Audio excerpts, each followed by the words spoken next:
নমস্কার, good evening. আমি ইলমা সৈয়দ। আপনারা দেখছেন এই সময়। আজ এই সময় একটাই প্রশ্ন, এই সময় গোটা বাংলার একটাই প্রশ্ন, এই সময় গোটা কলকাতার একটাই প্রশ্ন। আমাদের পুলিশ, আমাদের গোয়েন্দা বিভাগ কি আমাদের নিরাপত্তা দিতে অপরাগ? তারা কি পারেন না আমাদের নিরাপত্তা দিতে? Are they incompetent in providing the safety and security of the citizen of this city? এই প্রশ্ন উঠছে কারণ গতকাল কসবায় শাসক দলের এক কাউন্সিলরকে শুট আউট করে হত্যা করার চেষ্টা হয়েছিল। কি হয়েছিল গতকাল 108 নম্বরের কাউন্সিলর, তিনি তার মুখে কি বলছিলেন, কি হয়েছে দেখুন। সুশান্ত ঘোষকে কেন মারলেন? কেন মারার পরিকল্পনা কেন? মারলেন কেন? মারার পরিকল্পনা কেন করেছিলেন? বলুন কিছু। জায়গা নিয়ে কোনো সমস্যা ছিল? একটু সাইড। सुशांत घोष गुंडा है। কেন আপনাকে কেন বললাম নাকি? কেন গুন্ডা? সুশান্ত ঘোষ কেন গুন্ডা? আপনার জায়গা দখল করেছিল। আপনি কি মারার পরিকল্পনা করেছিলেন? জায়গা দখল করেছিল। जगह दखल करे है, मेरा जगह है। আপনার জায়গা जगह दखल किया है तो मारा है। জায়গা দখল করেছিল। এই ভাই আপনার জায়গা কি দখল করেছিল? কতটা हाँ हाँ, কতটা জায়গা? কতটা জায়গা? 2000 स्क्वायर फीट। কে দখল করেছিল? কে? हैदर अली হায়দার আলী কে? सुशांत घोष का गुंडा है। আর ইকবাল কে? ইকবাল আপনি সরে যান। আপনার নাম কি? हमारा साथी, हमारा साथी। বলছি সুশান্ত ঘোষকে কেন মারলেন? কেন? মারার পরিকল্পনা কেন? মারলেন কেন? মারার পরিকল্পনা কেন করেছিলেন? বলুন কিছু। জায়গা নিয়ে কোনো সমস্যা ছিল? একটু সাইড। सुशांत घोष गुंडा है। কেন আপনাকে কেন বললাম নাকি? কেন গুন্ডা? সুশান্ত ঘোষ কেন গুন্ডা? আপনার জায়গা দখল করেছিল। আপনি কি মারার পরিকল্পনা করেছিলেন? জায়গা দখল করেছিল। जगह दखल करे है, मेरा जगह है। আপনার জায়গা जगह दखल किया है तो मारा है। জায়গা দখল করেছিল। এই ভাই আপনার জায়গা কি দখল করেছিল? हाँ हाँ, কতটা জায়গা? কতটা জায়গা? 2000 स्क्वायर फीट। কে দখল করেছিল? কে? हैदर अली হায়দার আলী কে? सुशांत घोष का गुंडा है। আর ইকবাল কে? ইকবাল আপনি সরে যান। আপনার নাম কি? हमारा साथी, हमारा साथी। সুশান্ত ঘোষ গুন্ডা। উনি আমার জমি দখল করেছেন, কয়েক হাজার স্কোয়ার ফিট জমি দখল করেছেন। আমাদের সাথীরা এই কর্মকাণ্ড চালিয়েছিল। মাস্টারমাইন্ড কসবা কাণ্ডের ইকবাল, তাকে গলসি থানার পুলিশ ধরেছে, গ্রেফতার করেছে এবং তারপর সংবাদ মাধ্যমের সামনে ইকবালের স্বীকারোক্তি, সুশান্ত ঘোষ গুন্ডা আমার জমি দখল করেছিল, যারা হামলা চালিয়েছে তারা আমাদের সাথী, তাই জন্যই হামলা চালানো হয়েছে। এক্সক্লুসিভ আজ এনকে টিভি বাংলায় এই কসবা কাণ্ডের মাস্টারমাইন্ড ইকবাল, তার স্বীকারোক্তি। তবে কালকে সন্ধেবেলা ঠিক কি হয়েছিল, কোন কারণে ইকবাল এবং তার সাথীরা খাস কলকাতায় শুট আউট প্ল্যান করলেন দেখুন।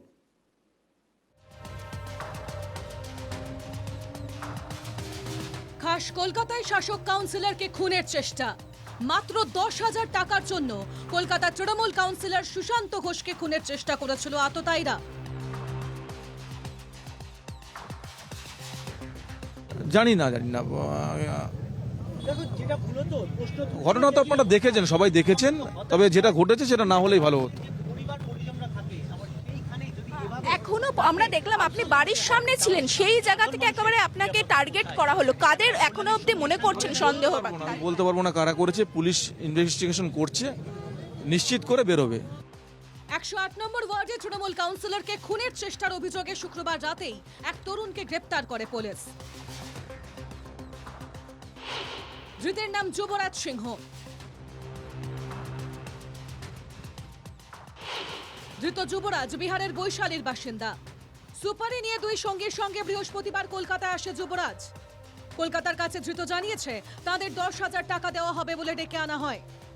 2,500 টাকা হাতে পেয়ে যাবার পরেই অপারেশনে নামে। সুপারি দিয়েছিল ইকবাল নামে এক যুবক, ইকবালি মাস্টার মাইন্ড।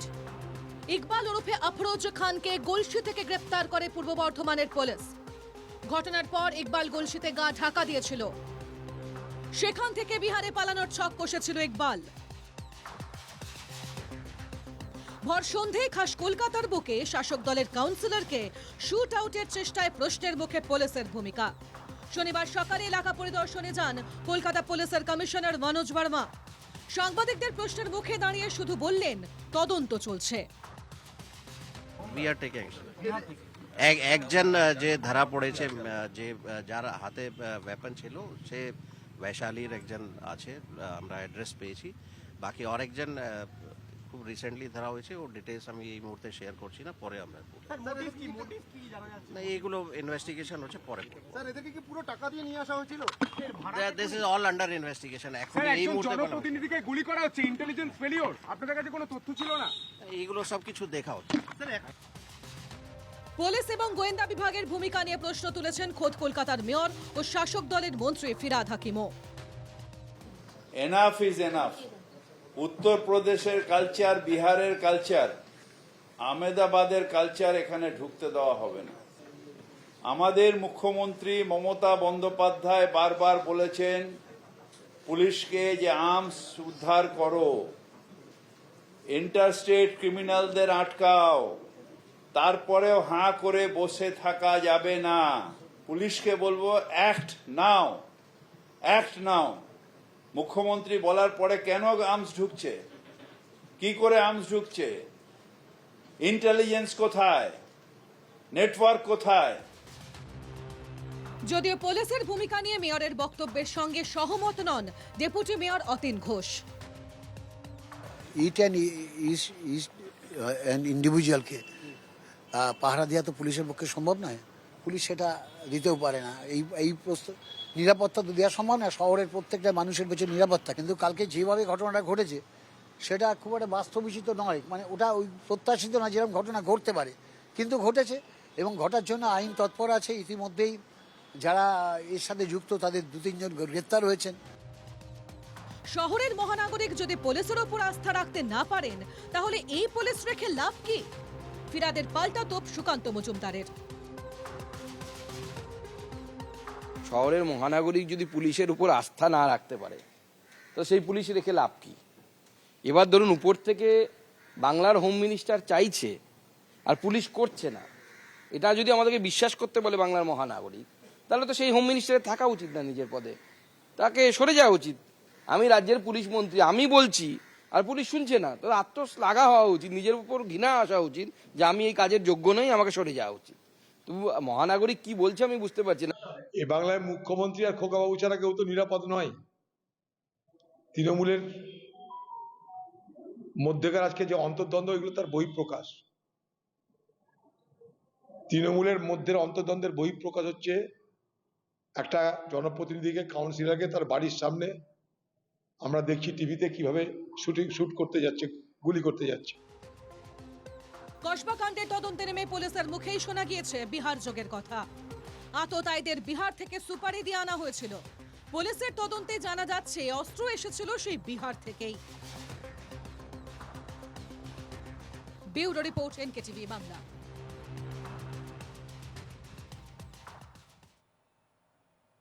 সবচেয়ে বড় প্রশ্ন, কে ঠিক বলছে কে ভুল বলছে? অতীন ঘোষ বলছেন পুলিশ কি সব জায়গায় নিরাপত্তা দিতে পারে? এইদিকে মেয়র ফিরহাদ হাকিম তিনি বলছেন এনাফ ইজ এনাফ, অ্যাক্ট নাও, এক্ষুনি ব্যবস্থা নাও। যখন মুখ্যমন্ত্রী মমতা বন্দ্যোপাধ্যায় বলেছেন বর্ডার সিল করো, বর্ডার থেকে যাতে কোনো রকম সুপারি কিলার কিংবা আর্মস না আসতে পারে, তারপরও কিভাবে ঢুকছে? আজ এই নিয়ে আলোচনা, এই প্রশ্নের উত্তর খোঁজার চেষ্টা করব। আমার সঙ্গে স্টুডিওতে রয়েছেন বিশ্বজিৎ দাস, অধ্যাপক, এবং তৃণমূল কংগ্রেসের ব্যাপারটা তিনি বুঝে নেবেন, সত্যজিৎ বন্দ্যোপাধ্যায়, প্রাক্তন DCP, deputy commissioner of police. আমাদের সঙ্গে রয়েছেন জয় মল্লিক, ভারতীয় জনতা পার্টির মুখপাত্র, এবং রয়েছেন মহানন্দ কাঞ্জিলাল, রাজনৈতিক বিশ্লেষক। আমি বিশ্বজিৎবাবু আপনাকে দিয়ে শুরু করব। একটা শুট আউট হওয়ার চেষ্টা হয়েছিল, ধৃত ইকবাল, তাকে ওরফে আফরোজ, তাকে গ্রেফতার করা হয়েছে। সেই আফরোজ বলছে গুন্ডা, সুশান্ত ঘোষ গুন্ডা। আমি এই বিতর্কে আসার আগে মহানাগরিক ভার্সেস অতীন ঘোষ, এই বিতর্কে আসতে চাই। মেয়র বলছেন পুলিশ কাজ করো, মেয়র কাঠগড়ায় তুলছেন পুলিশকে। অতীন ঘোষ বলছেন পুলিশ কি সবসময় নিরাপত্তা দিতে পারে? এটা আমি ঠিক বুঝলাম না। না, ব্যাপারটা খুব সহজ, দুজনে একই কথা বলেছেন। মেয়রের পুলিশের উপর ভরসা আছে। একটু আগে ইন্টারপ্রিটেশন ছিল না যে পুলিশের উপর ভরসা নেই, কিন্তু এই ঘটনা ঘটলে তার দায় তো পুলিশকে নিতে হবে। সেজন্য মেয়র বলেছেন পুলিশকে ভরসা আছে বলেই এখনই কাজ শুরু করতে। যদি ভরসা না থাকতো তাহলে তো পুলিশকেই বলতো না। দ্বিতীয়, অতীন ঘোষ যখন বলছেন যে ইন্ডিভিজুয়ালি পুলিশ সবারটা দেখবে কেন, না, সেখানে মনে রাখতে হবে যে পুলিশ তার দায়িত্ব এড়াতে পারে না। পুলিশ কি সবার বাড়ি বাড়ি গিয়ে সবারকে ব্যক্তিগতভাবে নিরাপত্তা দেবে? কিন্তু নাগরিকদের নিরাপত্তার দায়িত্ব পুলিশকে নিতে হবে। সংবিধানের শপথ করে সে নিয়েছে। পুলিশের একটা উইংস রয়েছে ইন্টেলিজেন্স, সেই ইন্টেলিজেন্সের ব্যাপক ফেলিওর। শুধু তাই নয়, এই যে অস্ত্রের কথা তুমি বলছিলে, এই অস্ত্র আসছে কোথা থেকে? তুমি দীর্ঘদিন এখানে অনুষ্ঠান করেছো, বিহারের রাজ্যে শুধু আন্তঃরাজ্য নয়, বর্ডার পেরিয়ে, সীমান্ত পেরিয়ে অস্ত্র আসছে। আমাদের রাজ্যের ইন্টেলিজেন্স, কেন্দ্রের ইন্টেলিজেন্স সীমান্ত পারের যে এই অস্ত্র আসা আমি সবটা বুঝলাম, কিন্তু বিশ্বজিৎ দা সবটা বুঝলাম, কিন্তু পুরোটাই তো তৃণমূল কংগ্রেস কিংবা রাজ্যের প্রশাসনের ইন্টারনাল প্রবলেম। পুলিশ যদি ফেল করে, প্রশাসনের প্রবলেম একদম নয়। পুলিশ কি সব পুলিশ ব্যর্থ নাকি? তুমি বলছো যে পুলিশ ফেল করলে মানে তৃণমূল কংগ্রেসের, তাহলে বলুন, প্রথমে আমি বলে দিই, তাহলে আজকে মেয়র ফিরহাদ হাকিম কাঠগড়ায় কাকে তুললেন? রাজ্যের ডিজি পুলিশকে নাকি কলকাতার পুলিশ কমিশনারকে? তৃণমূল কংগ্রেস আর সরকার এক নয়। যে পুলিশের কথা বলছে, পুলিশকে দায় নিতে হবে, তার কারণ এটা পুলিশের কোথাও একটা ফল্ট আছে, তার ইন্টেলিজেন্সের ফল্ট আছে। আন্তঃরাজ্য থেকে অস্ত্র আসছে, সেই অস্ত্র উদ্ধার করতে হবে। যদি সত্যিই তো তাদের নেটওয়ার্ক, তাদের ইন্টেলিজেন্স ফেল করে, তাহলে খালি এই কাউন্সিলর কেন? তোমার আমার, আমাদের যারা কলকাতা শহরে চলাফেরা করি, পুলিশের দায় পুলিশকে নিতে হবে। বিশ্বজিৎ দা বলছেন পুরোটাই দায় হচ্ছে পুলিশের। দেখুন, অ্যাকচুয়ালি আর্টিকেল 21-এ যেটা বলা হয়েছে যে Indian constitution গ্যারেন্টিজ the right of to life of the Indian citizen. মানুষকে বাঁচার অধিকারটা দিতে হবে, এটাকে ইনশিওর করবে প্রশাসন। এবং পুলিশের প্রথম এবং প্রধান কাজ হচ্ছে নাগরিক সুরক্ষা দেওয়া। দেখুন, কালকের যে ঘটনাটা হয়েছে, এটা একটা বিচ্ছিন্ন ঘটনা, এবং প্রতিদিন তো এইরকম একটা পুরো ঘটনা একটা জনপ্রতিনিধির উপরে ডাইরেক্টলি বাইরে থেকে এসে এইরকমভাবে অ্যাটাক হয় না। কিন্তু ঘটনাটা হয়েছে এবং সে নির্বাচিত জনপ্রতিনিধি, তার উপর ডাইরেক্টলি অ্যাটাক হয়েছে। কয়েকটা ব্যাপার আপনারা দেখালেন এখানে, কিন্তু আমার দুটো তিনটে প্রশ্ন আছে, ইনভেস্টিগেশনের উপর প্রশ্ন আছে। দেখুন, যে 9mm পিস্তলটা দেখানো হচ্ছে এখানে, সেই পিস্তলটার অ্যাকচুয়ালি পারকাশন ক্যাপে হিট করেছিল কিনা এ বিষয়ে আমার খুব সন্দেহ আছে। কারণটা হচ্ছে যেই একটা নাবালক, যে 17 বছরের নাবালক যাকে ধরা হয়েছে। টেকনিক্যালিটিসে যাচ্ছেন সত্যজিৎ না? নিশ্চয়ই সেই টেকনিক্যালিটিস নিয়ে আমরা আলোচনা করব, এই শোতেই আলোচনা করব। কিন্তু যে অভিযোগ আপনাদের বিরুদ্ধে মেয়র ফিরহাদ হাকিম থেকে শুরু করে আজ বিশ্বজিৎ দাও এখানে তুলে দিল যে দায় নিতে হবে পুলিশকে দায় নিতে হবে, কিন্তু এটা কিন্তু ফ্যাক্ট। জনে প্রত্যেকটা বাড়িতে বাড়িতে পুলিশ দেওয়া যাবে না। জনে প্রত্যেকটা জনপ্রতিনিধির উপরে কিংবা সাধারণ লোকের উপরে এক একটা করে পুলিশ, 10টা করে পুলিশ দেওয়া যাবে না। এত পুলিশ বাহিনী নেই। 1 লাখ লোকের জন্য 97 জন পুলিশ আছে, মাথায় রাখতে হবে। ব্যর্থতা কার? ব্যর্থতা কি যোগ্যতা সেটার ব্যাপার নয়।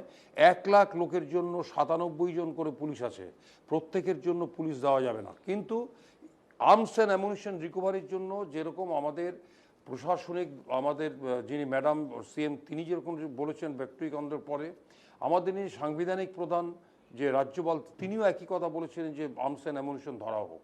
কিন্তু মুশকিলটা হচ্ছে এত বিশাল জায়গা এবং এত পরিমাণে ওয়াইড পাশাপাশি রাজ্য, সেখান থেকে ট্রেনে বাসে করে লক্ষ লক্ষ লোক, হাজার হাজার লোক প্রতিদিন এই দেশ থেকে ওই দেশে, এই রাজ্য। আমি সবটাই বুঝলাম, কিন্তু সত্যজিৎ দা কোথাও সেই জন্যই তো 14 নম্বর লর্ড সিনা রোডে একটি গোটা অফিস আছে যার কাজটাই হচ্ছে ইন্টেলিজেন্স নেওয়া। জয় মল্লিক ভারতীয় জনতা পার্টির প্রতিনিধি।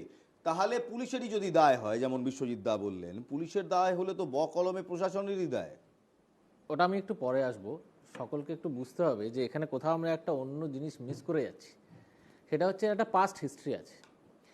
107 নম্বর ওয়ার্ডের কাউন্সিলর হচ্ছে লিপিকা মান্না এবং 108 নম্বর ওয়ার্ডের কাউন্সিলর হচ্ছে সুশান্ত ঘোষ। এর একটা ব্যাকগ্রাউন্ডের হিস্ট্রি আছে। সেটা হচ্ছে জাস্ট কয়েক মাস আগে, জুন 2024, আমরা কি দেখলাম? রাতারাতি মারধর, বোম, গুলি চলল এবং তারপরে এই কসবা থানার পুলিশ 7 জনকে প্রথম গ্রেপ্তার করলো, তারপরে সেই সংখ্যা দাঁড়িয়েছিল 14। যখন দুজনকে জিজ্ঞাসাবাদ করা হচ্ছে, লিপিকা মান্না বলছে আমি এই বিষয়ে কিছু বলতে চাই না, আপনারা সবাই জানেন কে করেছে, এবং সুশান্ত ঘোষকে যখন জিজ্ঞাসা করা হচ্ছে তখন উনি কোনো প্রতিক্রিয়া দিচ্ছেন না। কিন্তু সকলে জানে যে এইটা তৃণমূলের অন্তর্দ্বন্দ্ব, কারণ এই গত 10 বছর ধরে এই রাজডাঙ্গা। জয়, আপনি যখন অন্তর্দ্বন্দ্ব বলছেন, এখনই আমি একবার আমার সহকর্মীদের বলবো, ধৃত মাস্টারমাইন্ড ইকবাল ওরফে আফরোজ, সেই আফরোজের জবানবন্দি শোনাতে তিনি মিডিয়ার সামনে কি বলেছেন যখন থানা থেকে বেরোচ্ছেন। তিনি বলছেন সুশান্ত ঘোষ গুন্ডা, আমার জমি হাতিয়ে নিয়েছিল, তাই জন্য আমার সহকারীরা, আমার সহযাত্রীরা তারা এই কাজ করেছে। শুনুন।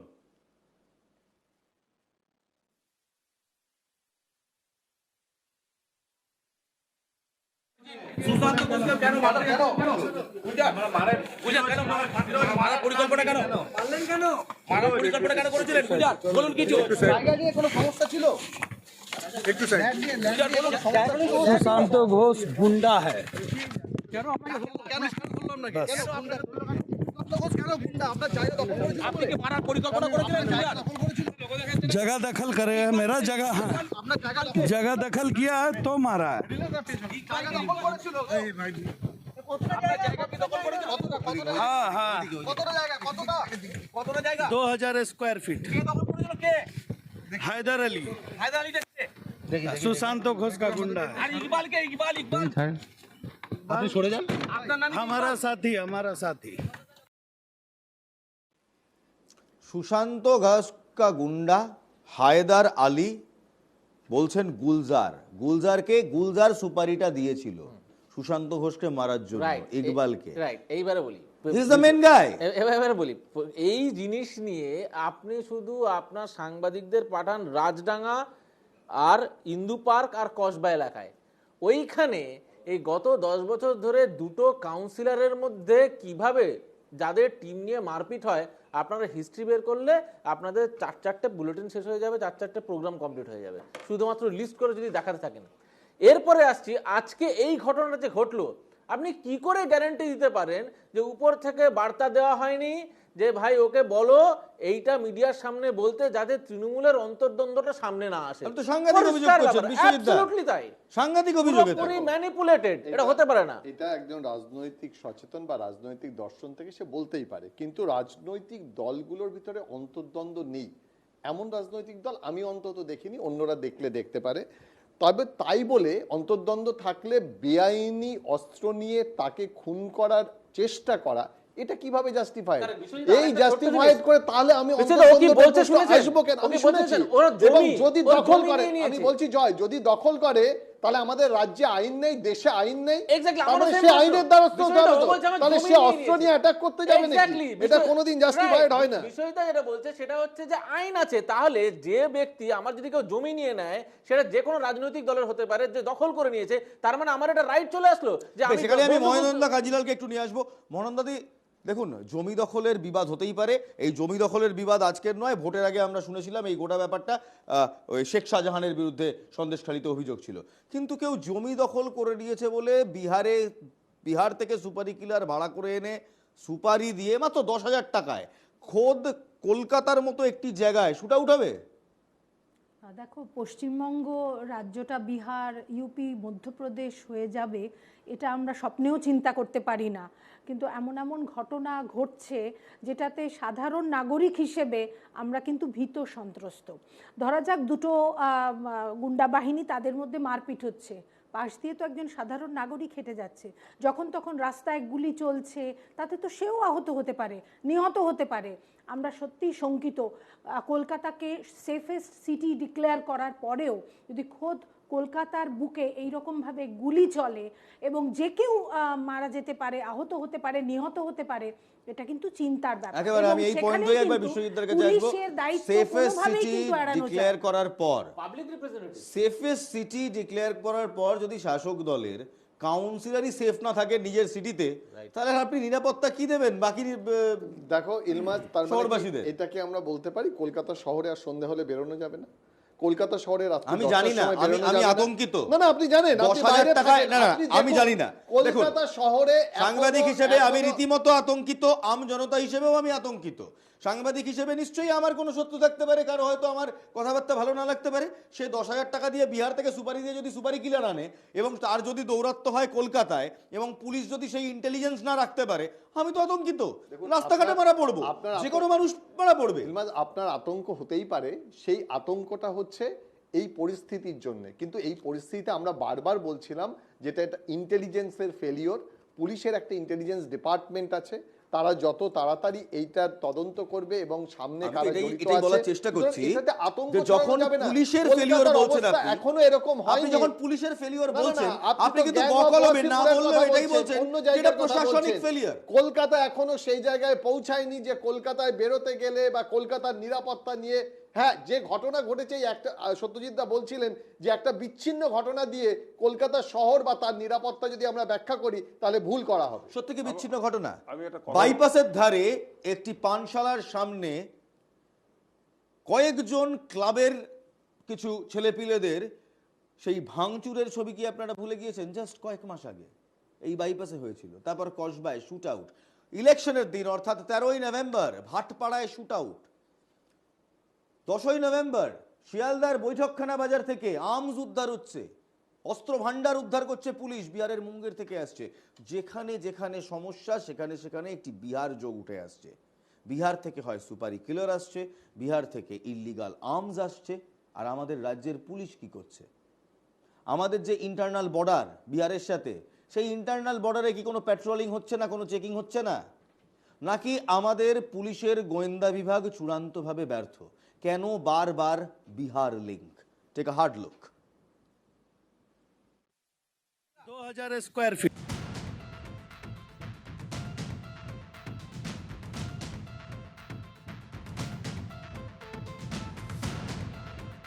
কসবাকাণ্ডে তদন্তে নেমে পুলিশের মুখেই শোনা গিয়েছে বিহার যোগের কথা। আততায়ীদের বিহার থেকে সুপারি দিয়ে আনা হয়েছিল। পুলিশের তদন্তে জানা যাচ্ছে অস্ত্রও এসেছিল সেই বিহার থেকেই। বিহার থেকে দুই সঙ্গীকে নিয়ে শুক্রবার কলকাতায় আসে অভিযুক্ত। রাজ্যে বারবার একাধিক ঘটনায় বিহার যোগ উঠে আসছে। ট্যাব কেলেঙ্কারিতে বিহার যোগ স্পষ্ট। ভাটপাড়া গুলিকাণ্ডেও পাওয়া গেছে বিহার যোগ। 10ই নভেম্বর শিয়ালদায় বিহার থেকে আসা বড় অস্ত্র ভান্ডার উদ্ধার করে পুলিশ। মনীষ শুক্লা খুনে উঠে এসেছিল বিহার যোগ। এবার কসবা গুলিকাণ্ডেও স্পষ্ট বিহার যোগ। সুপারি কিলারদের আনা হয়েছিল সেই বিহার থেকেই। প্রশ্ন উঠছে, তাহলে কি কলকাতাতেও মাত্র 10,000 টাকার ভাড়াটে খুনিদের আনাগোনা শুরু হয়ে গেল? ট্যাপকাণ্ড থেকে শুটার, সুপারি কিলার সবেতেই বিহার যোগের হদিশ মিলছে। মেয়র ফেরাদ হাকিমের প্রশ্ন, এত অস্ত্র ক্রিমিনালরা এ রাজ্যে ঢুকছে কি করে? এবং প্রত্যেকটা অ্যারেস্ট আমি দেখছি যে বাইরের স্টেটের ক্রিমিনাল এখানে অ্যারেস্ট হচ্ছে। প্রত্যেকটা অ্যারেস্ট, প্রত্যেকটা। আমি এতেও দেখলাম, ওই ব্যারাকপুরেও তাই দেখলাম, বাইরের ক্রিমিনাল এখানে বাইরের। ওয়াই এত বাইরের ক্রিমিনাল আসছে কি করে? Where is the network? বারবার মুখ্যমন্ত্রী বলছেন নাকি মুঙ্গের থেকে আমসা। যারা মুঙ্গের থেকে আমসা যান, ধরার জায়গা করো। যদি জল জমে, আমাকে তো জল জমার ব্যবস্থা করতে হবে। জল না থাকলে আমায় ব্যবস্থা করতে হবে। সেরকম তোমাকেও তো যখন বাইরের থেকে আমস আসছে, সে আমসটা না আসাতে তোমার ব্যবস্থা করতে হবে। এর আগেও একাধিকবার বিহার লিঙ্কের হদিশ পাওয়া গেছে একাধিক ঘটনায়। এবার আরো স্পষ্ট, পুলিশের তদন্তে জানা গিয়েছে বিহার থেকে হাওড়া ট্রেনে করে এসেছিল আততায়ীরা। আততায়ীরা সকলেই বিহারের বৈশালীর বাসিন্দা। সুপারি নিয়েই তারা কলকাতায় আসে অপারেশনে। ট্যাক্সি চেপে কলকাতা বন্দর এলাকায় উঠেছিল তারা। শুক্রবার হামলার আগে পার্ক সার্কাস এলাকায় আসে ওই আততায়ী। বাইপাসের কাছে হামলার মাস্টার মাইন্ড ইকবালের সঙ্গে দেখা করে বাকিরা। সেখান থেকে স্কুটারে চেপে কসবায় যায় আততায়ীরা। এরপরেই 9mm পিস্তল দিয়ে হামলার চেষ্টা। তাহলে কি বাংলায় বিহার থেকে অস্ত্র এবং সুপারি কিলার এনে অশান্তির চেষ্টা চালানো হচ্ছে? যদি তাই হয়, তাহলে এর নেপথ্যে রয়েছে কারা? পুলিশের গোয়েন্দা বিভাগই বা কি করছে? Bureau report, NKTV Bangla. যারা আসছেন, যারা এইসব কাণ্ড ঘটাচ্ছেন, তারা কারা? তারা সব আসছেন অন্য একটি রাজ্য থেকে। এখানেই একটা প্রশ্ন ওঠে, আমাদের রাজ্যে তারা এসে এইসব ঘটনা ঘটাচ্ছেন, ধরা পড়ছেন, অনেকে ধরা পড়ছেন না, ফিরে যাচ্ছেন। কিন্তু যেখান থেকে এর অরিজিনেশন, যেখান থেকে এর সূত্রপাত, যে রাজ্যে এখনো কিছু জায়গা, ছাপড়া, কাটিহারের মতো কিছু জায়গা আছে যেখানে দিনে দুপুরে পুলিশ ঢুকতে ভয় পায়, সেই রাজ্যের দায় কি তৃণমূল কংগ্রেস নেবে? ডবল ইঞ্জিনের বড়াই করে ভারতীয় জনতা পার্টি। বিহার এই মুহূর্তে ডবল ইঞ্জিনের আয়তাই পড়ে। সেই বিহার থেকে এত আততায়ীরা আসছে, সুপারি কিলার আসছে, অস্ত্র ভান্ডার আসছে, তার জবাব নিশ্চয়ই তৃণমূল কংগ্রেস দেবে না, তার জবাব তো দিতে হবে ভারতীয় জনতা পার্টিকে। এখানেই জয় মল্লিকের আমার কাছে আমার প্রশ্ন। জয়, কাটিহার, ছাপড়া, শুনেছো তো এই নামগুলো? দিনে দুপুরে সেখানে পুলিশ যেতে ভয় পায়। ছাপড়া এমন একটা জায়গা যেখানে বাচ্চা বাচ্চা, মানে কথা গেছে বাচ্চে বাচ্চে কুছ হোনে কা পেলে পাথর নেই কাট্টা উঠাতা হ্যায়। একদম সেই কাটিহার, সেই বিহার, সেখান থেকেই তো বাংলা এরা আসছে, সেটা তো প্রমাণিত। একদম। তাহলে বিহারের পুলিশ কি করছে, একদম বিহারের প্রশাসন কি করছে? ল অ্যান্ড অর্ডার সামলাতে পারছে না। বিষয়টা বুঝতে হবে, সেটা হচ্ছে যে স্টেটে ইনসিডেন্ট ঘটছে সেই স্টেটের পুলিশকে তার দায় নিতে হবে। এখন এখান থেকে পশ্চিমবঙ্গ থেকে কেউ যদি গিয়ে এখন বলে দিল্লিতে সে একটা ক্রাইম করলো, তার মানে অবভিয়াসলি পশ্চিমবঙ্গের কাউকে ধরা হবে না। কিন্তু পয়েন্ট ইজ, একটা জিনিস বুঝতে হবে, সেটা হচ্ছে কয়েকদিন আগে অবধি আমরা দেখলাম কলকাতা এবং পশ্চিমবঙ্গের বিভিন্ন হোটেলে থেকে গেছে টেররিস্ট হায়দ্রাবাদে গিয়ে সে ক্রাইম করেছে। পয়েন্ট হচ্ছে সেফ প্যাসেজ। এখানে বিফোর ইউ প্রসিড জয়, আমি একটা ছোট্ট এক্সাম্পল এবং একটা ছোট উদাহরণ দিয়ে দিই জয়। তারা কলকাতাতে যেমন থেকেছিল, তারা ব্যাঙ্গালোরেও থেকেছিল, তারা কেরালাতে থেকেছিল, তারা তামিলনাড়ুতে থেকেছিল, তারা হায়দ্রাবাদে থেকেছিল। তাই থেকে গেছে বলেই কলকাতা খারাপ এমন নয়। হায়দ্রাবাদও বুঝতে পারেনি, কলকাতাও মাফ করবে, কেরালাও বুঝতে পারেনি, ব্যাঙ্গালোরও বুঝতে পারেনি সেই সময় যে সেখানে টেররিস্ট রয়েছে। আমি এবার এখানে আসি, আমি কেন এই প্রসঙ্গটা তুললাম জয়? প্রসঙ্গটা এই কারণে যে আমরা বলি যখন কোনো রোগ হয়, রোগের একদম জড়ে পৌঁছো। কোথায় কোথায় সমস্যাটা? সমস্যা হচ্ছে এই মুহূর্তে বিহারের কিছু জায়গা এরকম সুপারি কিলারদের ওপেন মার্কেট হয়ে গেছে, ইলিগাল আর্মসের ওপেন মার্কেট হয়ে গেছে। জায়গাটার নাম মুঙ্গের, এবং মুঙ্গেরের নাম তো আমরা আজ থেকে শুনছি না, কবে থেকে শুনছি জয়? তার দায়টা তো বিজেপিকে নিতে হবে, যে বিজেপি সেখানে পাওয়ারে আসার পরও মুঙ্গেরের ওপেন ইলিগাল আর্মস মার্কেট বন্ধ করতে পারেনি, ছাপড়ার সুপারি কিলার মার্কেট বন্ধ করতে পারেনি, কাটিহারের ক্রিমিনাল মার্কেট বন্ধ করতে পারেনি।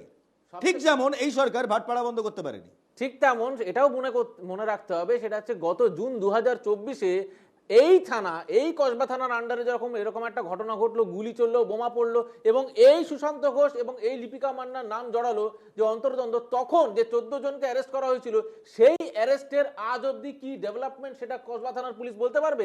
এবং আমি জয়ের প্রসঙ্গটা শুনলাম, আমি ওকে অত্যন্ত গুরুত্ব দিচ্ছি, কিন্তু আমার একটা প্রশ্ন রয়েছে। আমরা সবসময় বলি Nip it in the bud, অর্থাৎ যেখান থেকে শুরু, এপিসেন্টার যেখানে, সেখানে গিয়ে জীবাণুকে ধ্বংস করো। মুঙ্গের, কাটিহার, ছাপড়া, এটা আজকের ডিসকাশন নয়, এটা প্রায় 5 থেকে 6 দশকের ডিসকাশন। বিজেপি সেখানে এসে ক্রাইম কতটা কন্ট্রোল করতে পারলো, আদৌ কি পারলো? দেখো, বিহার, ইউপি, মধ্যপ্রদেশের যে ট্র্যাডিশন, সেটা পশ্চিমবঙ্গের ট্র্যাডিশনের থেকে আলাদা। এখানে যে ধরনের সন্ত্রাস হচ্ছে, that is mainly political violence, এবং তার সঙ্গে এখন যুক্ত হয়েছে যে এই ধরনের মাফিয়া, জমি মাফিয়া, এক্স্যাক্টলি এই জিনিসগুলো কিন্তু আমরা আগে শুনিনি। পলিটিক্যাল ভায়োলেন্স চিরকাল আছে, এবং পশ্চিমবঙ্গ একটা সাংস্কৃতিক রাজ্য বলেও কিন্তু সারা পৃথিবীতে পরিচিত। সেইখানে আমরা পশ্চিমবঙ্গ রাজ্য হিসেবে মানে সত্যি আমাদের খারাপ লাগে যখন শুনতে পাই এনসিআরবি রিপোর্ট অনুযায়ী 2021-এর রিপোর্টে হাইয়েস্ট পলিটিক্যাল মার্ডার হয়েছে ওয়েস্ট বেঙ্গলে। এগুলো শুনতে আমাদের ভালো লাগে না। পঞ্চায়েত একটা ভোটে 2018-য় 40 জন মারা গেছে, 2021-এ 60 জন মারা গেছে। তো এই ধরনের কথাগুলো হয়তো যারা শাসক দল তারা চেষ্টা করছেন, তারা বারবার কিন্তু বাইট দিচ্ছেন যে না আমরা এটা চাই না, কঠোর হাতে দমন করা যাবে, কিন্তু শুধু কথা নয়, তারা পুলিশ প্রশাসনকে ঠিক মতো একেবারে ব্যবহার করুন, এবং এই ধরনের সন্ত্রাস যেন একটাও না হয়।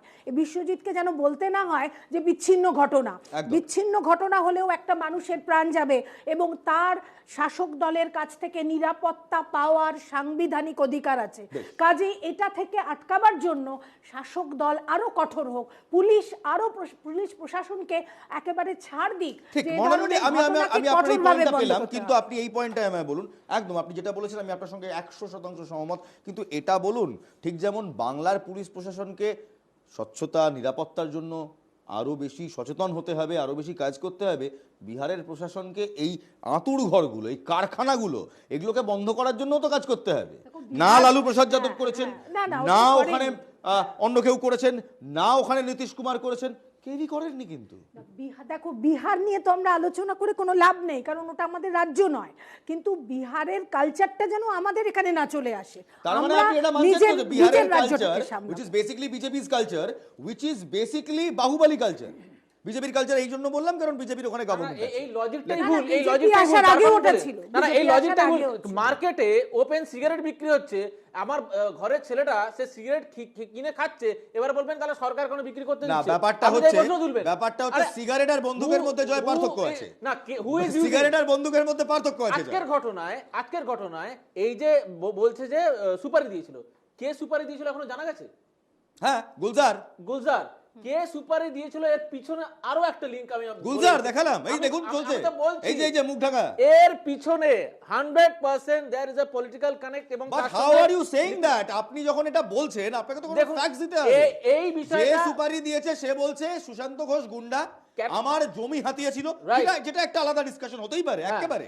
সুশান্ত ঘোষ কতটা ক্লিন চিট, আমি একেবারে সুশান্ত ঘোষকে ক্লিন চিট দিচ্ছি না, যেমন স্যারও বললেন ক্লিন চিট আমি ওকে দিচ্ছি না, কিন্তু এটার পেছনে রাজনৈতিক মদত আছে নাকি এর পেছনে একটা ক্রিমিনাল ফ্যাক্টরি কাজ করছে সেটা তো করতে হবে। সবথেকে বড় ভালো উত্তর দিতে পারবেন সত্যজিৎ বাবু, কারণ সত্যজিৎ বাবু এই রাজডাঙ্গা এই এলাকায় দীর্ঘদিন দায়িত্বে ছিলেন।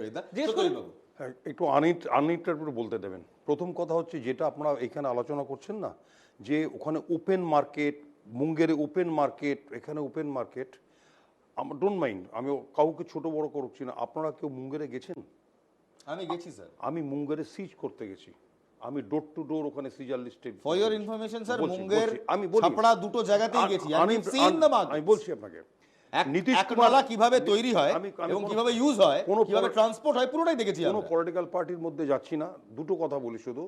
নীতিশ কুমার আসার পরে মুঙ্গেরের অস্ত্র যারা তৈরি করে তাদের উপর এত পরিমাণে প্রেশার আরম্ভ করেছিল যে ওরা চারদিকে ছড়িয়ে যেতে বাধ্য হয়েছিল, এবং আলটিমেটলি ওখানকার আপনি বলছেন এখন এক শট, মানে একটু বলি কাট্টা না স্যার, আপনি যখন বলবেন, আপনি তো ন্যাশনাল টেলিভিশনে বলছেন, তো সেখানে আমার একটা ছোট্ট প্রশ্ন আছে স্যার, যে কাট্টা একদম দেশি ভাষায় কাট্টা মুঙ্গেরে আর পাওয়া যায় না, তাই তো? ইন্টারাপশনটা নাই, একটু বলি আপনাকে, জাস্ট বলতে দিন। বলুন না, মুঙ্গেরে আর কাট্টা পাওয়া যায় না। আমার নীতিশ কুমার মুঙ্গেরে চাপ দিয়ে কাট্টা প্রোডাকশন বন্ধ করে দিয়েছে। আমি আপনাকে বলছি প্রোডাকশন কোনোদিন বন্ধ হয় না। পৃথিবীর কোথাও কোনো ইল্লিগাল আর্মসের কিংবা ইল্লিগাল কাজকে আপনি একদম গোড়া থেকে বন্ধ করতে পারবেন না। আপনাকে রেস্ট্রিকশন এবং কতটা সিজার করছে সেটা দেখাবে। নীতিশ কুমার, আমি কোনো পলিটিক্যাল পার্টির মধ্যে যাচ্ছি না, লাল্লু প্রসাদ কিংবা জগন্নাথ যারা যারা ছিলেন তাদের কথা বলছি না। নীতিশ কুমার আসার পরে মুঙ্গেরের এই চন্দ্রটা ভেঙে দিয়েছিল। ওনারা যেমন মদটাও বন্ধ করেছে বিহারে, তেমনি এটাও করেছিল। আরো আধ ঘন্টা আছে, আপনি অনেকবার বলতে পারবেন, মনোলগস আমরা এখানে কেউ করি না। বিশ্বজিৎ দা, তাহলে আমার প্রশ্ন হচ্ছে, যদি আমি স্যারের কথাটা একদম ঠিক ধরি, সত্যজিৎ বাবুর কথাটাই একদম আমি ঠিক ধরি, নীতিশ কুমার ভেঙে দিয়েছেন প্রোডাকশন, অ্যাটলিস্ট প্রোডাকশন না হলেও চাপ দিয়ে কমিয়ে দিয়েছে। একদম তাই। তাহলে অস্ত্রগুলো আসছে কোথা থেকে? এইটাই তো কারণ, এইটাই আমি বলার চেষ্টা করছিলাম। তার মানে বিহারে সুশাসন প্রতিষ্ঠিত হয়েছে, এবং সুশাসন প্রতিষ্ঠিত হওয়ার পরে সেখানে কাজ নেই। 17, 18, 19, 20 বছরের ছেলেমেয়েরা, এই যে স্যার যেটা বললেন নীতিশ কুমার বন্ধ করে দিয়েছে, বিহার নয় পাশের রাজ্য পশ্চিমবঙ্গে আসো, অল্প অল্প পয়সায় আগে 10,000 টাকা এরকম পাওয়া যেত না। এবং এই অল্প অল্প প্রশ্নের কথাতেই আমি আবার একবার সত্যজিৎ বাবুর কাছে যাব। সত্যজিৎ বাবু, 10,000 টাকা, কালকে যে ছেলেটা, বাচ্চা ছেলেটা, তার বয়স আমি জানি না, যা দেখে মনে হচ্ছে সে 10,000 টাকা টোটাল তার রফা হয়েছিল, 2,500 টাকা হাতে দেওয়া হয়েছিল, সে ওখানে গিয়েছিল খুন করতে। 2,500 টাকা অর্থনীতি না বলি না, এটা ব্যাপারটা সব জিনিসের মধ্যে না পলিটিক্যাল জিনিসটা দেখবেন না। প্রথম কথা হচ্ছে, এই যে ছেলেটা ধরা পড়েছিল 17 বছরের বালক, এই কেসটা কিন্তু জুভিনাইল জাস্টিস অ্যাক্টে হবে, এবং সেখানে কিন্তু চিফ জুডিশিয়াল ম্যাজিস্ট্রেট কিংবা এসিজিএম এর কাছে এটা প্রডিউস হবে না। জুভিনাইল জাস্টিস অ্যাক্টে ধ্রুব আশ্রমে যাবে ছেলেটা, এটা মাথায় রাখতে হবে। দ্বিতীয় কথা হচ্ছে যে এই যে 10,000 টাকা দিয়ে করা হয়েছে, আজকে এটা যে বলা হচ্ছে ইনভেস্টিগেশনটা করতে দিন। আমরা তো এটা পুলিশ বলছে না, সত্যজিৎ বাবু পুলিশ বলছে 2,500 টাকা হাতে পেয়েছিল, 2,500 টাকা হাতে পেয়ে তারা অ্যাকশনে নামে, তারা অপারেশনে নামে। আপনি গুরুত্বটা বুঝুন, 2,500 টাকার জন্য একটা 17 বছরের নাবালক, যে বিহার থেকে একমাত্র এই অপারেশন করার জন্য কলকাতায় এসছে ট্রেনে চেপে, where is you please understand where the problem lies? হ্যাঁ, আমি ওটা বলছি আপনাকে, সেটা একটু একটু যদি বলতে, মাঝখানে দুবার ফোন কাটলে তো চলবে না। প্রথম কথা হচ্ছে দেখুন, এই যে 10,000 টাকার যে গল্পটা আপনারা এখানে বলছেন, আপনারা বারবার বলছেন পুলিশ বলেছে, পুলিশ বলেছে। পুলিশ ইনভেস্টিগেশনে এগুলো বেরোয় না, কারণ এর 164 স্টেটমেন্ট হবে। ইনভেস্টিগেশনটাকে আমরা এখানে টিভি চ্যানেলে দীর্ঘদিন পুলিশে কাজ করেছেন, আপনিও জানেন পুলিশের কোনো খবর যখন আমরা করি, সূত্র বলে যখন করি, তখন সেই খবরটা আমাদেরকে আপনাদের ডিপার্টমেন্ট থেকেই দেয়। না না, আপনার 164 হওয়ার পরেও আপনাদের ডিপার্টমেন্ট থেকে সেই খবরটা প্রডিউস করা হবে, যাদেরকে ধরা হয়েছে আগামী কাল প্রডিউস করা হবে। এখন তাদের সূত্রটা ওইভাবে হয় না। ব্যাপারটা হচ্ছে যে আমাকে বলতে হবে যেটা হচ্ছে সেটা হচ্ছে যে এই যে ঘটনা যেগুলো জুভেনাইল জাস্টিস অ্যাক্টে প্রমাণ হবে, সেখানে কিন্তু সেই ছেলেটা কিন্তু খুব অর্বাচীন, সে জানেই না যে কাকে গুলি করতে হবে, তাকে আইডেন্টিফাই করেছে, তাকে ইন্টারোগেশন করে বার করতে হবে। ইকবালকে যখন আজকে ধরা হয়, ইকবাল বিহারে পালানোর চেষ্টা করছে। বলছি এই যে একটা কথা, আপনি বিহারে গিয়ে একজন যে কোনো মাফিয়াকে আইডেন্টিফাই করতে পারবেন? ছবি দেখে আইডেন্টিফাই করতে পারবেন না। তাকে রেকি করে বোঝানো হয়েছে যে এই লোকটাকে আমাকে গুলি করতে হবে, এর নাম হচ্ছে মিস্টার ঘোষ। সেটা আমরা বুঝতে পেরেছি, আমরা মোডাস অপারেন্ডিটা জানি। আমরা নয়, বলছি আমরা সবাই না, আপনি বলেছেন মনন্দা কাঞ্জিলাল, মোডাস অপারেন্ডিটা জানি, কিন্তু যে প্রশ্নের উত্তর আমি সত্যজিৎ বাবুর কাছে পেলাম না। 2,500 টাকার জন্য যখন একটা 17 বছরের নাবালক সে হাতে বন্দুক তুলে নেয়, একজন জনপ্রতিনিধিকে একদম ভরা বাজারে গুলি করতে আসে, there is a problem. There is a problem with the society. হ্যাঁ, একেবারেই সামাজিক সমস্যা। তার প্রথম হচ্ছে অশিক্ষা, সেকেন্ড হচ্ছে বেকারত্ব, থার্ড হচ্ছে দারিদ্র। কাজেই 77 বছর স্বাধীনতার পরেও এই সমস্যাগুলো এত বার্নিং যে এই খবরগুলো নিয়ে আমাদের আলোচনা করতে হচ্ছে। আমরা শিক্ষা, স্বাস্থ্য সব কিছুকে সেকেন্ডারি পজিশনে ফেলে দিয়েছি। বেকারত্বটা এই জায়গায় চলে এসছে যে মানুষ বেপরোয়া হয়ে গেছে এবং এই ধরনের ক্রাইম করতে তারা এতটুকু হেজিটেট করছে না। তাহলে বিহারের একজন 17 বছরের নাবালক যার নাম যুবরাজ সিং, যে হাতে 9 মিলিমিটার পিস্তল নিয়ে 2,500 টাকার জন্য কাল সুশান্ত ঘোষের বুকে পিস্তল চেপে ধরেছিল, বিহার তাকে না শিক্ষা, মনন্দদির কথায়, না শিক্ষা দিতে পেরেছে, না স্বাস্থ্য দিতে পেরেছে, না কর্মসংস্থান দিতে পেরেছে, না একটা পজিটিভ ওয়ে অফ লাইফ দিতে পেরেছে। এটা আসল কারণ নয়। প্লিজ জয়, গত 1 বছরের আমি যদি স্ট্যাটিস্টিক্স ধরি, পশ্চিমবঙ্গে এরকম যতগুলো খুন হয়েছে তার মধ্যে কতগুলো বাইরে থেকে এসে বহিরাগত অন্য কোনো স্টেট থেকে এসে খুন হয়েছে সেটা দেখুন। এবং কোনোভাবে এটা জাস্টিফাই করা যায় না শুধুমাত্র বাইরের স্টেট থেকে এসছে বলে আজকে এখানকার ইন্টেলিজেন্স কাজ করছিল ঠিকঠাক, একদমই নয়। বিহারের একটা ছেলে 2,500 টাকার জন্য খুন করছে, রেস্ট্রিকশন, তার সঙ্গে কি সম্পর্ক? এখানকার রেস্ট্রিকশন কোথায়? এখানকার পুলিশ প্রশাসন কোথায়? তাদের ইন্টেলিজেন্স কোথায়? কোথায় রে কি হয়েছিল? আপনি বিহারে কাজ দিতে পারেননি। বিহারে কাজ দিতে পারেননি বলে এখানে একটা ছেলে এসে খুন করেছে বলে তার মানে পুলিশ ঠিকঠাক কাজ করেছে? Easy money. পশ্চিমবঙ্গ পুলিশ তাহলে working good? Intelligence 100% intelligence failure আছে, 100% ইন্টেলিজেন্স ফেলিয়ার আছে। কিন্তু এটাও দেখতে হবে কোথাও একটা এটাও মানতে হবে কোথাও একটা সামাজিক ব্রেকডাউন আছে, নাহলে একটা 17 বছরের ছেলে 2,500 টাকার জন্য হাতে অস্ত্র তুলে নেয় না। অবভিয়াসলি আছে, সেটা তো পশ্চিমবঙ্গেও আছে। আজকে যেখানে পশ্চিমবঙ্গের বুকে একটা সাধারণ মানুষ, আমার আপনার করের টাকা যেখানে সাধারণ মানুষের একটা গরিবের কুড়ে ঘরকে দেওয়ার জন্য সেখানে দেওয়া আছে, সেই টাকাটা যখন খুব খুশি হলাম যে জয় মানলো একটা সামাজিক ব্রেকডাউন আছে, পশ্চিমবঙ্গেও আছে, নিশ্চয়ই 100% পশ্চিমবঙ্গেও আছে, কিন্তু বিহারেও আছে। এবার সত্যজিৎ বাবু বলুন। একটা লাইন বলি, যেটা আলোচনা করছেন এটা আমাদের ভুল পথে আলোচনা করছেন, এরকম নয়। ইয়েস, মানে এটা সামাজিক ফেলিয়ার নো। তাহলে আপনি বলুন এটা কিসের ফেলিয়ার? কারণ কেন একটা 17 বছরের ছেলে যার নাম যদি ইন্টারাপশন না করেন, প্লিজ 1 মিনিট, প্লিজ 1 মিনিট ঘুরে দেখুন, 1 মিনিট। ওকে, প্রথম কথা হচ্ছে, এটার কারণটা হচ্ছে একটা সুপারি কিলারকে দিয়ে গুলি করাতে গেলে 1 লাখ টাকা, 1.5 লাখ টাকা, 5 লাখ টাকা ডিমান্ড করে। একটা নাবালককে 10,000 টাকা দিয়ে তার কাজটা করানো যেতে পারে। তো যারা কিলিংয়ের জন্য তাকে ভাড়া করেছে তারা এটা দেখে যে আমি কত কম টাকায় আমি কাজটা করাতে পারবো। এখানে কুশিক্ষা, অশিক্ষা, দারিদ্র এগুলো ফ্যাক্টর নেই, ফ্যাক্টর হচ্ছে অ্যামাউন্ট অফ মানি। ঘটনা হচ্ছে যদি 17 বছর বয়সে কেউ যদি supari killer, Satyajit with all due respect, 17 বছর বয়স যখন আমার ছিল কিংবা যখন জয়ের ছিল কিংবা যখন আপনার ছিল, আপনাকে যদি কেউ এসে আপনাকে হাতে 2,500 টাকা দিয়ে বলতো গিয়ে খুন করে আসতে, আপনি খুন করে আসতেন? কি বলছেন? সামাজিক সমস্যা বলছি এইখানে যেখানে আপনাকে বলা হচ্ছে যে এখানে একটা সুপারি কিলার ভাড়া করতে গেলে আপনাকে 5 লাখ টাকা যাচ্ছি। একটা যে কোনো 17 বছরের ছেলেকে 2,500 টাকা দিলে সে খুন করবে না। সেই যদি তার মোটিভেশন হয় তাহলে তার শিক্ষা কোথায়? এবং দারিদ্র, এতটাই দারিদ্র যে সে বাধ্য হচ্ছে এই ধরনের কাজ করতে। শিক্ষা, তার মধ্যে এতটুকু যদি শিক্ষা থাকতো সে অন্তত বুঝতো যে একটা মানুষকে মারা যায় না। আমার মনে হয় জয়ও এদের সাথে এগ্রি করবে যে যে কোনো 17 বছরের ছেলে জয় যে কোনো 17 বছরের ছেলে হাতে বন্দুক তুলে নেবে না 2,500 টাকার জন্য। খুব সেলফ কন্ট্রাডিক্টরি হয়ে গেল ইলমাস। তুমি বলছো যে তুমি হলে করতে না, আমি হলে করতাম না, তার মানে সমাজটা কি? It's going in the right track, যে আমাদের পরিবার আমরা করতাম না কিন্তু এখন করছে। তার মানে স্পেসিফিক একটা ছোট সংখ্যা আছে যাদের ক্লাস যেখানে আছে এডুকেশন নেই, তারা এডুকেটেড হয় না। সেটাই তো এটা ক্লাস নয়, এটা ক্লাস নয়, এটা ক্লাস নয়। সেটাই তো মহানন্দাদি বললেন, মহানন্দাদি তো সেটাই বললেন, জয় মহানন্দাদি তো সেটাই বললেন যে যখন শিক্ষা, স্বাস্থ্য, কর্মসংস্থান থাকে না তখনই একজন নাবালক হাতে বন্দুক তুলে নিতে বাধ্য হয় 2,500 টাকার জন্য। Crime and social injustice goes hand in hand. এক মিনিট, একটা এক্সাম্পল বলবো প্লিজ। অনেক অশিক্ষিত গরিব আছে, তারা তো তুলছে না, তারা তো তুলছে না। না, আমাকে একটা কথা বলতে দাও, একটা কথা। উনি একটা এডুকেশনাল যুক্ত, রাইট? একটা কথা বলি, আমরা একটু শুনেন। নাইজেরিয়া বলে একটা দেশ আছে, সেখানে ইদানিং কালে প্রচন্ড পরিমাণে অপহরণ বেড়ে গেছে বাই ইয়াং পিপল। এটা একদম তথ্য দেখে নাও। অর্থাৎ কেন ইয়াং ছেলেমেয়েরা তারা অপহরণ করছে, এটা it has become their profession. কেন হয়ে গেছে? বেকারত্ব হচ্ছে তাদের সব থেকে বড় রিজন। এবং এডুকেশনও আছে তাদের কারুর মধ্যে, কিন্তু বেকারত্ব এমন জায়গায় পৌঁছেছে যে নাইজেরিয়াতে এটা একটা প্রফেশনে তৈরি। বেকারত্ব কি পশ্চিমবঙ্গে নেই? এবার এখানে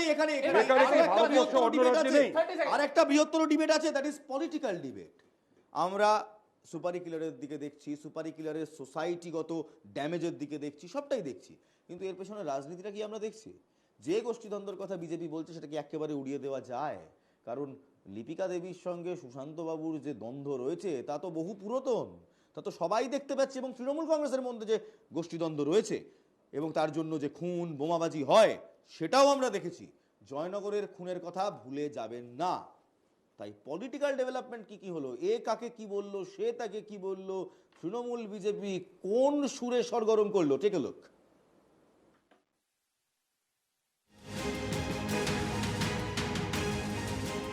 খাস কলকাতার বুকে ভর সন্ধ্যায় শাসক দলের কাউন্সিলরকে লক্ষ্য করে গুলির চেষ্টা। আগ্নেয়াস্ত্র সেফটি লক হয়ে যাওয়ায় প্রাণে বাঁচেন 108 নম্বর ওয়ার্ডের কাউন্সিলর সুশান্ত ঘোষ। পরিবার আতঙ্কে থাকলেও ময়দানে নেমেই দুষ্কৃতীদের বিরুদ্ধে লড়তে চান সুশান্ত। সেখান থেকে আমার মেয়ে 15 মিনিটের মধ্যে আমাকে ফোন করে বলে, ড্যাডি অনেক হয়েছে, এবার থামতে হবে। আমি সেই পরিস্থিতিতে দাঁড়িয়ে তৎক্ষণিক বলেছিলাম যে না, আমাকে ভাবতে হবে আমি রাজনীতি করবো কিনা। কিন্তু পরবর্তীকালে রাত্রিবেলা আমি পরিবারের সঙ্গে আলোচনা করে ঠিক করেছিলাম যে এদের বিরুদ্ধে আমাকে লড়তে হবে, কারণ এই ভয় পেয়ে যদি চলে যাই তাহলে এই দুর্বৃত্তায়ন আরও মাথাচাড়া দিয়ে উঠবে। ছাড়লে পরে উনি যে মালটা তুলে উপরের দিকে পাঠাতেন যাদের কাছে, যাদের হাত মাথার উপরে ছিল, তাহলে তো বেকার হয়ে যাবে। আর উনিও বুঝতে পেরেছেন যে মাল কামানো বন্ধ হয়ে যাবে, ফুটপাত বেচা বন্ধ হয়ে যাবে, তো স্বাভাবিকভাবে এখন ইউটার্ন শুরু হবে।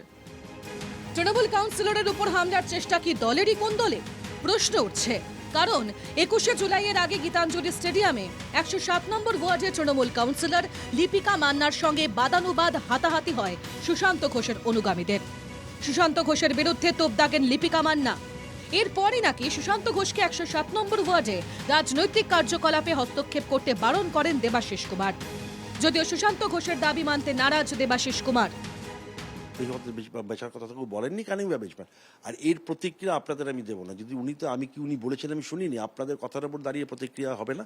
উনি যদি মনে করেন এই নিয়ে আমাদের সঙ্গে আলোচনা করতেই পারেন। আমরা যা ওনাকে বলার, ওনার যা বলার সেটা শুনবো, আমাদের যা বলার সেটা ওনাকে বলবো। কি বলছেন না, আমাকে বলা হয়েছিল, আমাকে রাজনৈতিক ঢুকতে বারণ করেছে বলতে রাজনৈতিক কারোর জায়গায় মাথা গলাতে বারণ করা হয়েছে, এবং আমি রাজনৈতিক জায়গায় মাথা গলাইও না। কিন্তু আমার এখানে বাড়ি, আমি যেটা বলেছি আমার এখানে বিষয় আপনারা জানেন, যদি এরকম কোনো বিষয় থাকে সেগুলো নিশ্চিতভাবেই দল অনুমোদন করে না, এবং অতীতেও দেখেছেন দল ব্যবস্থা নিয়েছে, এই নয় যে দল ব্যবস্থা নেয়নি। সুশান্ত ঘোষকে লক্ষ্য করে গুলির চেষ্টার নেপথ্যে কি শাসক দলের গোষ্ঠী কোন দল? প্রশ্ন শুনেই মেয়র ফিরহাদ হাকিমের সুর সপ্তমে। পুলিশকে বলছি অ্যারেস্ট করো, গোষ্ঠী নয়। ক্রিমিনালকে অ্যারেস্ট করো, তাকে জিজ্ঞেস করো কে আছে। যদি গোষ্ঠী হয় গোষ্ঠীকে অ্যারেস্ট করো। কোনো গোষ্ঠী টোষ্ঠী নেই আমাদের, আমরা সব মমতা বন্দ্যোপাধ্যায়ের সৈনিক। শনিবার বিকেলে সুশান্ত ঘোষের বাড়িতে যান ফিরহাদ হাকিম, দেখা করেন সুশান্ত ঘোষের সঙ্গে। অন্যায় যায় যে করবে তার প্রতিবাদ করবে, তাতে যদি গুলি খাওয়া যায় গুলি খাবো।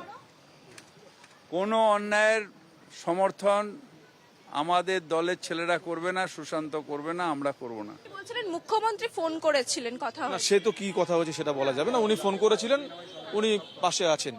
সিকিউরিটি তো বাড়ানো হচ্ছে আপনার, তাহলে হ্যাঁ, আপনি হ্যাঁ। আশ্বস্ত এখন? সিকিউরিটি বাড়লো কি কমলো এটার সঙ্গে এই ঘটনার কিছু আসে যায় না। সিকিউরিটি বাড়িয়েছে, সরকারকে ধন্যবাদ। শাসক দল যখন গোষ্ঠীকোণ দলের তত্ত্ব মানতে নারাজ, তখন স্বাভাবিকভাবেই সুর চড়িয়েছে বিরোধীরা। শাসক দলের গোষ্ঠীদ্বন্দ্বেই হামলার চেষ্টা তোপ বিরোধীদের। লোকাল তৃণমূল কংগ্রেসের নেতৃত্বের ইনভলভমেন্ট ছাড়া এটা সম্ভব নয়।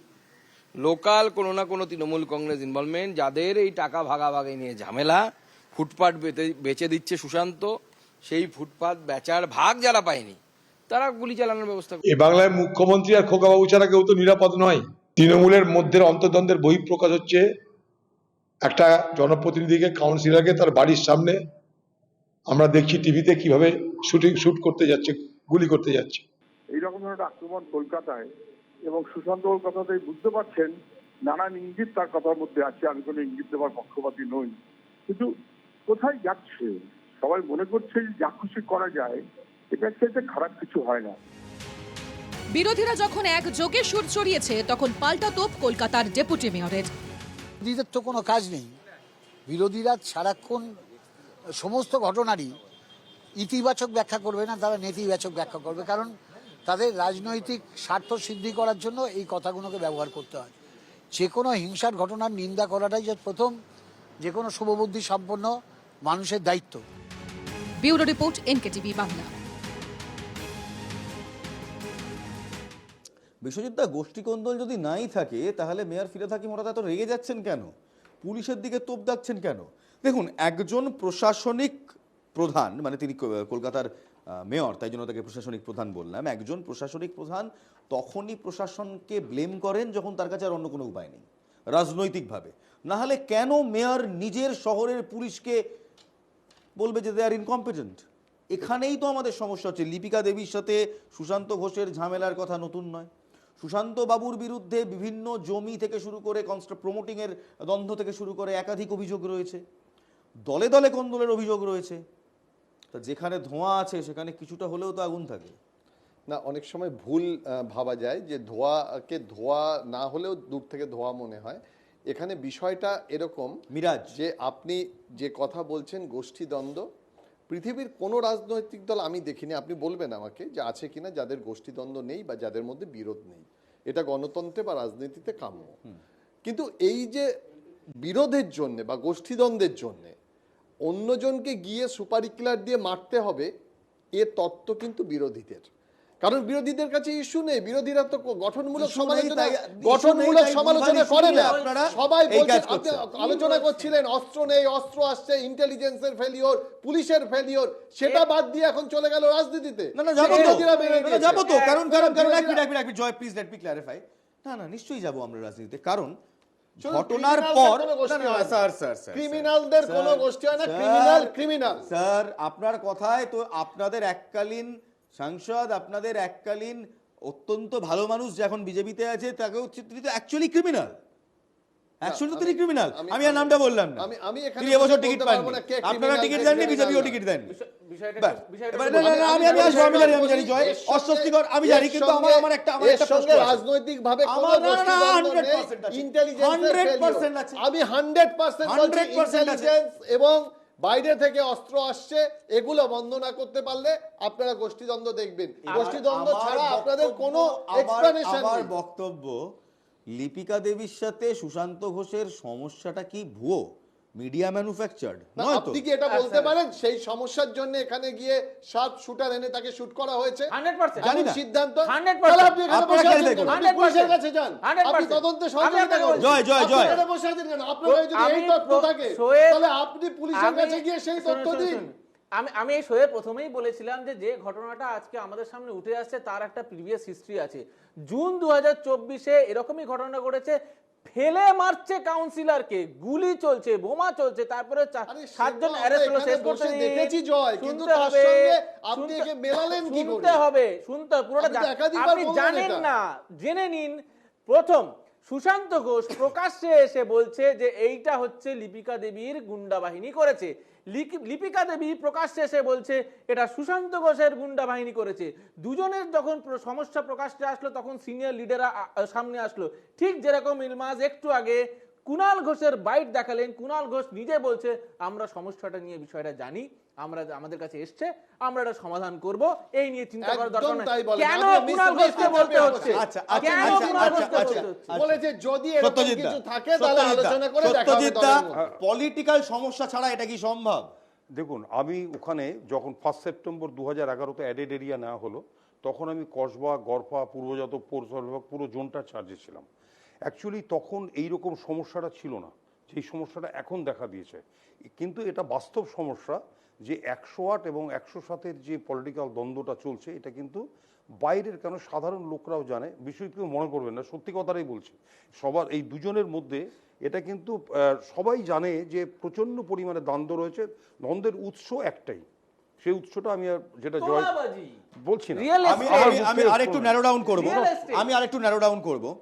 গুলজারের বাইট আপনারা সবাই শুনেছেন, প্রতিক্রিয়া যিনি সুপারি দিয়েছেন সবাই শুনেছেন। তিনি জমির বিবাদের কথা বলছেন, কিন্তু যদি জমির বিবাদের কথা বলতে গেলে আপনারা লক্ষ্য করেছেন কিনা জানি না, কত জমি তিনি বলছেন 15,000 square feet. 2000 square fit, 2000 square fit. আমি কি খুব ভুল করব মহানন্দাদি যদি আমি বলি এর পেছনে প্রমোটিং চক্র আছে, এবং প্রমোটিং চক্রটাই সমস্যা? দেখো, যে মানুষটির উপর আঘাত আনা হয়েছে খুব দুর্ভাগ্যজনক। তিনি কিন্তু একজন রাজনৈতিক ব্যক্তিত্ব, কাজে আলোচনার মধ্যে অটোমেটিক্যালি একটা রাজনীতি চলে আসছে। তিনি একজন সাধারণ মানুষ নন, কিন্তু তিনি একজন কাউন্সিলর, অর্থাৎ জনপ্রতিনিধি। প্রথমত তাকে মারতে আসবে কেন প্রশ্ন হচ্ছে প্রথম, সেটাই। তিনি একজন একেবারেই নির্দোষ মানুষ, তিনি জনপ্রতিনিধি, তিনি জনকল্যাণমূলক কাজ করেন, মানুষের কাজ করেন। তাকে হঠাৎ পাশের দুটো জিনিস হতে পারে, হয় তাকে বিরোধী দল মারতে আসবে, হয় তাকে তার পলিটিক্যাল রাইভাল মারতে আসবে বিরোধী দল, না হলে তাকে এমন কেউ আঘাত করতে আসবে যেটা লজিক বলে, যার সঙ্গে তার কোনো বিবাদ রয়েছে, স্বার্থের বিবাদ রয়েছে।